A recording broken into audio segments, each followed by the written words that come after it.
Mécanique du point, le patineur et le moment cinétique. Il s'agit d'un exercice dans lequel on utilise la conservation du moment cinétique pour comprendre le comportement en rotation d'un patineur qui est d'abord bras tendu, puis qu'il les repris ensuite et on voit sa rotation augmenter. C'est un effet bien connu. Donc le patineur et le moment cinétique. Dans la position avant, le patineur est bras tendu, tourne sur lui-même à une vitesse de rotation petit oméga constante. Il replie les bras près de son buste et l'on s'aperçoit à ce moment-là que sa vitesse devient grand oméga et est modifiée. On fait un modèle pour définir les vitesses, les positions. Vu de dessus, l'axe de rotation du patineur passe par le point O. On introduit les vecteurs U et N des coordonnées polaires. Les masses qui sont les bras du patineur sont modélisés par des masses ponctuelles équivalentes. Un point grand M1 de masse petit m, un point grand M2 de masse petit m.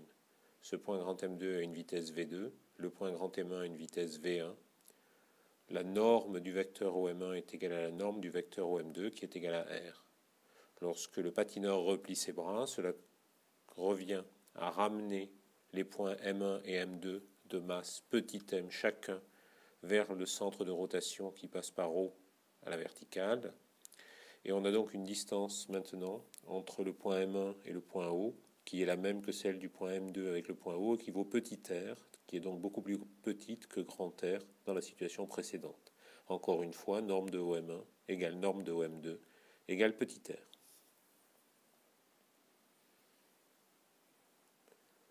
On peut, sur cette base-là, exprimer le moment cinétique total pour le patineur si l'on ne prend en compte que les masses petit m qui sont sur les points grand M1 et grand M2 dans notre modèle, extrêmement simplifié bien entendu, mais qui emporte l'essentiel du comportement que l'on peut observer dans les représentations des patineurs. Donc le moment cinétique total du patineur dans ce modèle est égal à petit m OM1 vectoriel V1 plus petit m OM2 vectoriel V2. On peut alors faire le calcul de ce moment cinétique et on obtient avant un moment cinétique qui vaut 2 petit m r au carré oméga k. K est égal à u vectoriel n. U, n et k constituent un trièdre orthonormé direct. On a simplement utilisé la définition de OM1 et de OM2 en coordonnées polaires. OM1 égale RU, OM2 égale moins RU. La vitesse V1 du point M1 qui est égal à R oméga n, et de manière symétrique, la vitesse du point M2 est égale à moins R oméga n, c'est le vecteur V2. Le calcul du moment cinétique après est parfaitement identique. Il suffit de remplacer grand R par petit r et petit oméga par grand oméga pour obtenir le moment cinétique après que le patineur ait ramené les bras vers le centre de rotation.